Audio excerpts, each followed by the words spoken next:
የአእምሮ ጤና ማለት የአእምሮ እክል አለመኖር ብቻ አይደለም። የዓለም ጤና ድርጅት እንደሚለው ጤና ማለት በአካል በአእምሮና ማህበራዊ ደህንነቱ የተሟላ መሆን እንጂ የበሽታ አለመኖርን ብቻ አያመለክትም። የአእምሮ ጤና ጽንሰ ሀሳብ በራስ ማንነት ላይ ያተኮረ ግላዊ ደህንነት፣ ግለሰባዊ አቅም፣ ራስን የመቻል ብቃት፣ ግለሰባዊ እውቀቱንና ስሜቱን ተረድቶ ተግባራዊ የማድረግ ችሎታን ያካትታል። እንዲሁም ሌሎች ግለሰቦች ችሎታውን ወይም ችሎታዋን ሊረዱት ሊያውቁትና ሊገነዘቡት የሚችል የመደበኛው የህይወት ጉዞን የተከተለ ምርታማና ውጤታማ ስራን የሚሰራና ለሚኖርበት ማህበረሰብም አስተዋጽኦ ማድረግ የሚችል የአእምሮ ጤና ደህንነት ጽንሰ ሀሳብ በሚል የሚቀመጥ ጉዳይ ነው። የአእምሮ ጤና ችግር አንድን አነስተኛ ወይም የተለየን ቡድን ወይንም ማህበረሰብን የሚጎዳ ሳይሆን ሁሉንም የማህበረሰብ ክፍል የችግሩ ተጠቂ የሚያደርግ ነው። ማንም ቡድን ወይም ግለሰብ በተፈጥሮ የአእምሮ እክልን የመከላከል አቅም የለውም። ነገር ግን በድህነት ያሉ መኖሪያ አልባዎች፣ ስራ አጦች፣ ያልተማሩ፣ የግጭት ሰለባ የሆኑ ስደተኞች፣ ህጻናትና ወጣቶች፣ ጥቃት የደረሰባቸው ሴቶችና ሞግዚት አልባ አረጋውያን የበለጠ ለአእምሮ እክል የተጋለጡ ናቸው። አድማጮች፣ ለመሆኑ የጤናችሁ ነገር እንዴት ነው? የያዝነው የግንቦት ወር በዓለም አቀፍ ደረጃ የአእምሮ ጤና ግንዛቤ ማስጨበጫ ወር ነው። እኛም በዛሬው ለጤናችን ሰዓት ስለ አእምሮ ህመም የምንነግራችሁን ጉዳይ ይዘናል። ፕሮፌሰር ኤምሬተስ አታላይ አለም የአእምሮ ሐኪምና የአእምሮ ህክምና ማህበር ፕሬዝዳንት ናቸው። በአእምሮ ጤና ዙሪያም ከጣቢያችን ጋር ቆይታ አድርገዋል። ፕሮፌሰር አታላይ የአእምሮ ህመም በሀገራችን ባሉ ኢኮኖሚያዊና ማህበራዊ ጉዳዮች የሚገባውን ትኩረት ተሰጥቶታል ብለን አናምንም፣ ነገር ግን ስለ አእምሮ ህመም የተለያዩ ስራዎች እየተሰሩ ይገኛሉ ብለዋል።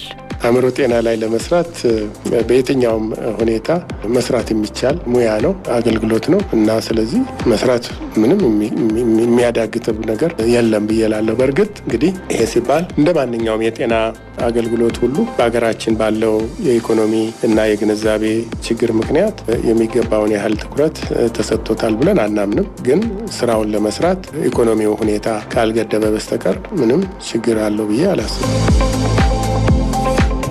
የአእምሮ ህክምና አገልግሎት አሰጣጥ ከዚህ በፊት ከነበረው 20ና 30 ዓመታት የተሻለ ሁኔታ አለ የሚሉት ፕሮፌሰሩ አሁንም ድረስ ግን ማህበረሰቡ አገልግሎቱን በአቅራቢያው ማግኘት እንደሚችል በቂ ግንዛቤ የለውም ብለዋል። ማህበረሰቡ እንግዲህ ጋር ለመድረስ በዋናነት ታገለግሉት እናንተ ናችሁ ብዬ አስባለሁ። ስለዚህ ከእናንተ ጋር አብረን ተባብረን ከሰራን ማህበረሰቡ ጋር ግንዛቤ ለማስጨበጥ ለመድረስ ይረዳል ብዬ አስባለሁ። በሁለተኛ ደረጃ የህክምናውን ተደራሽነት ለማስፋፋትና በሁሉም አካባቢ ህክምናው በቅርብ ርቀት እንዲገኝ ለማድረግ ባለፉት ዓመታት ብዙ ሲሰራ ቆይቷል እና የተለያዩ አይነት ባለሙያዎችን ለማሰልጠንና ለህብረተሰቡ በቅርብ አገልግሎቱን ለመስጠት ብዙ ጥረት እየተደረገ ነው። ከነበርንበት ከ20ና ከ30 ዓመት በፊት ከነበርነው ነገር በጣም በእጅጉን ተሻሽሏል ብዬ አስባለሁ። ነገር ግን ቅድም እንዳልሽው ህብረተሰቡ ባጠገቡ መኖሩን እንዲህ አይነቱ የጤና አገልግሎት በትክክል ያወቀ አይመስልም። በተለይ አሁን በጤና ጣቢያዎች ደረጃ የሚሰራባቸው ጤና ባለሙያዎች አሉ። እዛ አገልግሎቱ እንደ ማንኛውም የጤና እክል ሊሰጥ ይችላል። ግን ይሄ ጉዳይ ጤና ጣቢያ ውስጥ ህክምና ሊሰጥበት የሚችል ጉዳይ መስሎ ስለማይታየው ህብረተሰቡ ወይ አማኑኤል ሆስፒታል ወይ የተለየ ስልጠና ወዳላቸው ሰዎች መሄድ ነው እንጂ እዛ አጠገባቸው እንዲህ አይነት አገልግሎት እንዳለ ግንዛቤው ስለሌለ ተደራሽነቱ ውስን ሆኗል ብዬ አስባለሁ። በጊዜው እርዳታ ያላገኘና ያልታከመ ውጥረት ለተለያየ የአእምሮ ህመም ችግር እንደሚዳርግም ባለሙያዎች ይናገራሉ። ለፕሮፌሰር አታላይ ያቀረብንላቸው ጥያቄ በሀገራችን ከፍተኛ የሆነ የአእምሮ ህመም ጫና አለ ወይ የሚል ነበር። አዎ አለ። የዓለም ጤና ድርጅት ከ8 ሰው አንድ ሰው ከመጠነኛ መረበሽ ጀምሮ እስከ ከፍተኛው ባለው ቁጥር ውስጥ በአእምሮ ህመም ይቸገራል ብሎ ግምቱን አውጥቷል። ይሄ ግምት ደግሞ ከጥናቶች ተመርኩዞ ነው።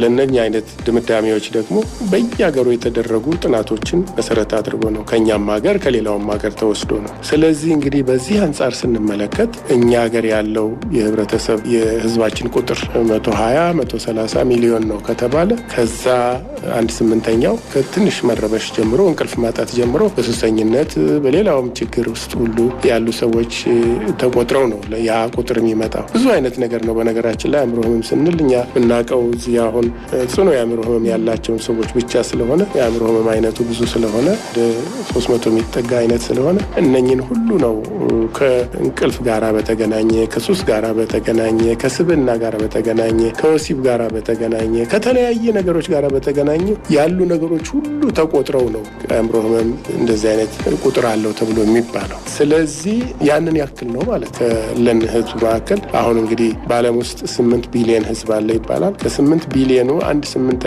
እንደዛ ነው ከተባለ 1 ቢሊዮን ህዝብ በዓለም ውስጥ እንደዚህ አይነት ችግር አለበት ማለት ነው። እንደ ፕሬዝዳንቱ ገለጻ የአእምሮ ህመም ጫና በዓለምም ሆነ በሀገራችን ከፍተኛ ቢሆንም ጽኑ የሚባል ህመም ያለባቸው ዜጎች ቁጥር ግን ከፍተኛ አይደለም። ይልቁንም በየዕለቱ የሚያጋጥሙ እንደ ጭንቀትና ድባቴ ያሉ የአእምሮ ህመም አይነቶች ግን ከፍተኛውን ድርሻ እንደሚወስዱ ይገልጻሉ። እነዚህ አሁን ለምሳሌ መንገድ ላይ ይታያሉ፣ ጽኑ ህመም አለባቸው እነዚህ የሚባሉት ከ1% በታች ናቸው በእኛም ጥናት በሌሎችም ሀገሮች ባለው ጥናት። ነገር ግን ጽኑ የአእምሮ ህመም አለባቸው የምንለው እንደ ባይፖላር ዲስኦርደር፣ ሌሎችም ተጓዳኝ የሆኑ ነገሮች እንደዚህ ያሉባቸው እና ጠለቅ ያለ ከበድ ያለ ድባቴን እንደዚህ ጨምሮ ወደ 3 እና 4% ይሆናሉ ብለን ማለት እንችላለን። በአብዛኛው ግን የሚታየው መጠነኛ ጭንቀት ያላቸው ስራቸውን እንዲያስተጓጉልባቸው የማይችል ጭንቀት፣ ድባቴ የምንላቸው እና የተለያዩ አይነት በአካላቸው ላይ የሚታየው ነገር የአእምሮ ህመም መስሏቸው የሚጨነቁ አይነት ሰዎች እንደዚህ አይነቱ ነገሮች በርከት ብሎ ይታያል። እኛ ሀገር ከሌላው ሀገር በተለየ የሚታይ ነገር የለም። ሁሉም ሌላው ሀገር የታየ ያለው ነገር እዚህም አለ። አንዱ ከፍ አንዱ ዝቅ ሊል ይችላል እንጂ ሁሉም አይነት ህመም አለ። ፕሮፌሰሩ አእምሯችን እንደ ማንኛውም የሰውነታችን አካል ሊታይ የሚገባውና ለሌሎቹ አካላዊ ህመሞች የምንሰጠውን ትኩረትና እንክብካቤም ለአእምሮ ህመም መስጠት የሚገባን መሆኑን ተናግረዋል። በሕክምና ሊረዳ የሚችል የህመም አይነት ነው። ልክ ሌላው አይነት ህመም እንዳለን ሁሉ አእምሯችንን እንታመማለን። እሱን ታመምን ማለት ያለቀልን እንዳው በህይወት መኖር የማንችል አይነት ሰዎች ወይም ደግሞ እንደ ሰው እንዲያስቆጥረን የሚችል ስብዕናችንን ያሳጣን ሰዎች ነን ማለት አይደል። ስለዚህ ማህበረሰቡ ይህን ግንዛቤ እንዲወስድ ያስፈልጋል። ሁለተኛ ነገር ደግሞ ራሳችንን ሌላው ነገር እንደምንጠነቀቅ ሁሉ ከሱሰኝነት፣ ከተለዩ ልዩ የኑሮ ዘይቤዎች ራሳችንን በመንቀሳቀስ ከምንበላው ከምንጠጣው ጋራ ሁሉ ተደማምሮ የምናረገውን ነገር ትክክለኛው ማህበራዊ ግንኙነት ከማድረግና ማህበራዊ ግዴታንም ከመወጣት አንጻር የምናረገው ነገር ሁሉ ለአእምሮ ጤንነት ጠቃሚ ነገር ስለሆነ በዚህ ጉዳይ ላይ ትኩረት ልንሰጥ ይገባል። ለራሳችን ህይወትና ኗኗር ማለት ፈልጋለሁ። በሀገራችን ደግሞ ብዙ የግልም የመንግስትም ተቋማት ውስጥ በአሁኑ ጊዜ የአእምሮ ሕክምና ስለሚሰጥ ሰዎች ብዙ ደክመው ሌላ ቦታ ወይም ወደ አዲስ አበባ ከመምጣት ይልቅ የአካባቢያቸው ለአእምሮ ህመም የሚሆን ሕክምና አለ ብለው ቢያጣሩ ሕክምናውን ባጠገባቸው ሊያገኙት ስለሚችሉ ይህንን ቢያጠያይቁ መልካም ነው ብዬ እላለሁ።